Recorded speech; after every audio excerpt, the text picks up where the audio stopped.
이 중 원래 생겨났던 부위에서 탈출한 암세포가 혈관이나 림프절로 들어가 멀리 떨어진 다른 기관으로 이동한다. 혈액을 타고 이동하던 암세포가 혈관을 통과해 다른 장기로 들어간다. 그리고 이곳에서 계속적인 분열과 증식을 거듭함으로써 치명적인 손상을 입힌다. 이것이 바로 전이다. 하지만 전이 된 암도 조기 발견하면 치료할 수 있다.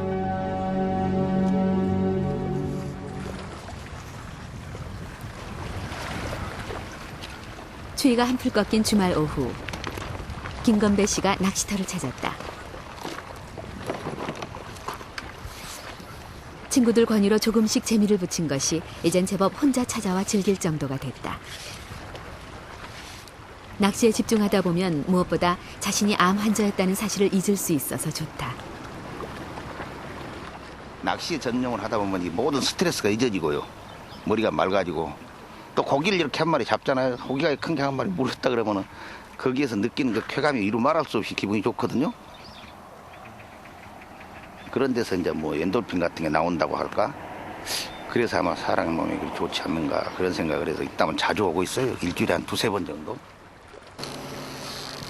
김건배 씨는 간암에 걸린 후 재발에 이어 전이까지 됐던 경험을 갖고 있다. 하지만 다행히 모두 조기에 발견해 무사히 치료를 마쳤다. 3년 전 김건배 씨는 간암 3기 진단을 받고 왼쪽 간 절제 수술을 받았다.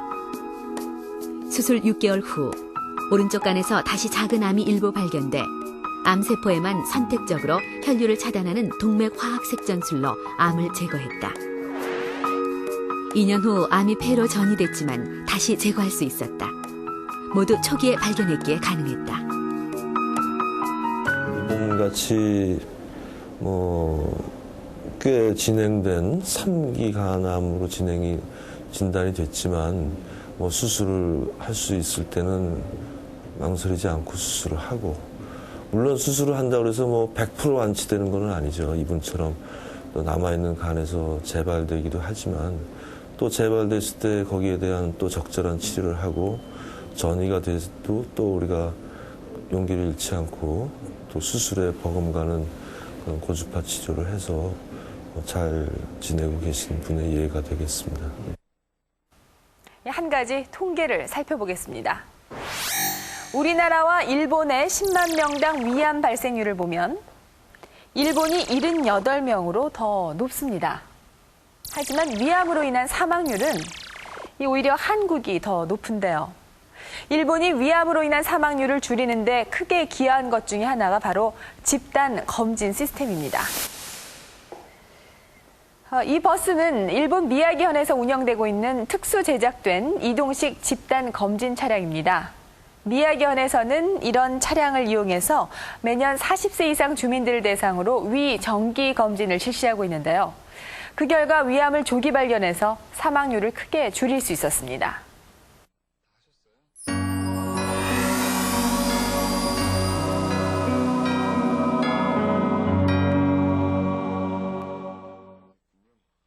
채소하고 과일 섭취가 거의 3배 이상 정도로 그 위주로 늘은 것 같아요.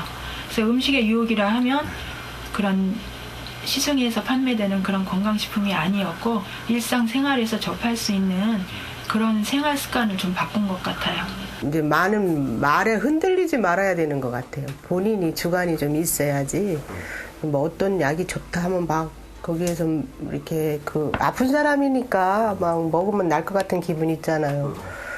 그러니까 아픈 사람 환자는 하나인데 약은 참 많은 것 같아요. 이렇게 뭐 먹으라 하는데 전부 다 의사들이에요. 그분들은 날로 위해서 하는 소리인데 저는 자신이 없어서 이제 병원에 가가지고 혈액 종양내과에 있는 강원기 선생님한테 문의를 했어요. 이 지방이 내려가니까 한방에서 나오는 무슨 누룩나무라 먹어라 이라 하는데 그걸 먹어도 되느냐고 물으니까 그거는 먹어서 좋은 사람이 있는가 하면 안 좋은 사람들이 있으니까 임상실험을 안 해봤으니까 그것보다도 내가 하는 이 약만 하는 게 안 좋겠느냐는 의견을 그렇게 제시를 해주기 때문에 저어서 내가 아예 이거는 안 먹었죠. 안 먹고. 매일 아침 양호석 씨는 식사 준비를 위해 약간의 수고를 마다하지 않는다. 창고에는 여기저기 수소문에서 사놓은 검은 콩이 박스째 놓여 있다. 이것이 양호석 씨의 아침 식사거리다.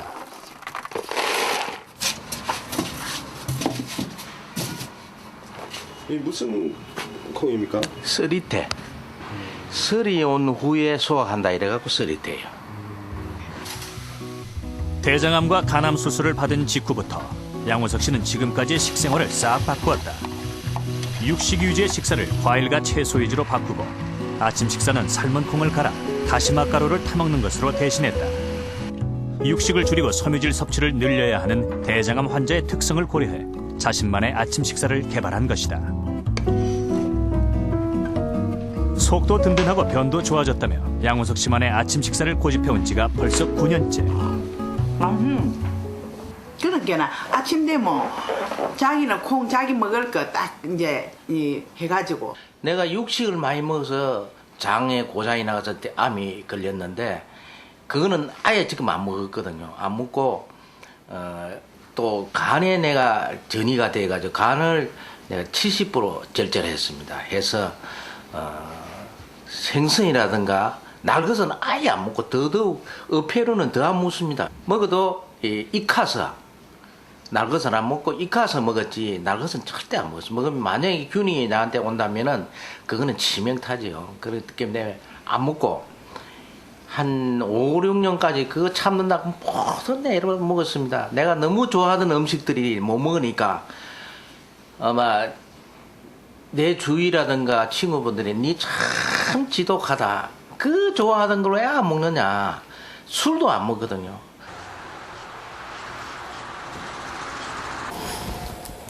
애주가를 자처했던 의사 김성규 씨도 8년 전 술을 끊었다. 더 크게 때리시고 1998년 5월 몸에 이상 신호가 온 것이다. 그리고 직장암 3기 진단을 받았다.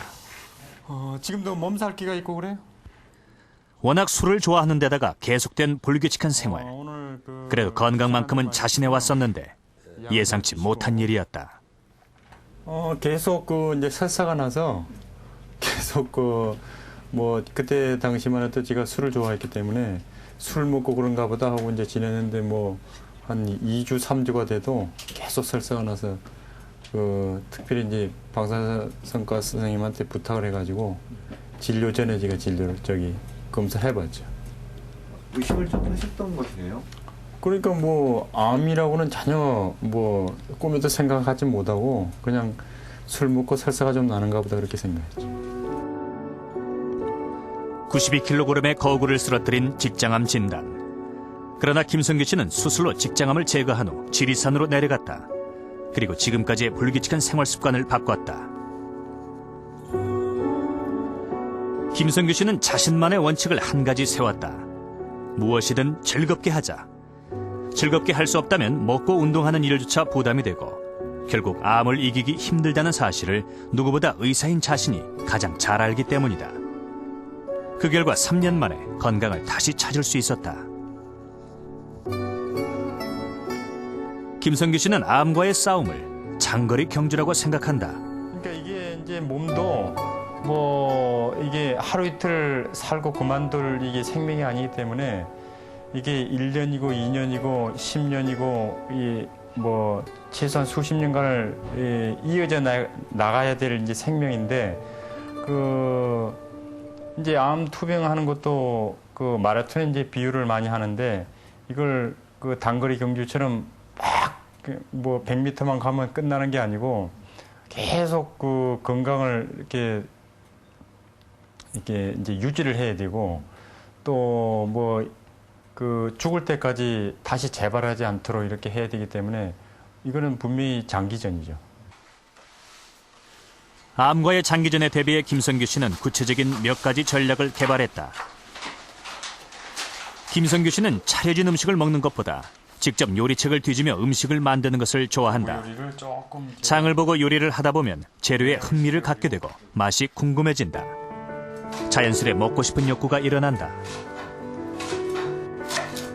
음식 먹는 일로 괴로움을 겪어야 했던 본인의 경험을 살려 맛있고 즐겁게 먹기 위해 새로 개발한 전략이다.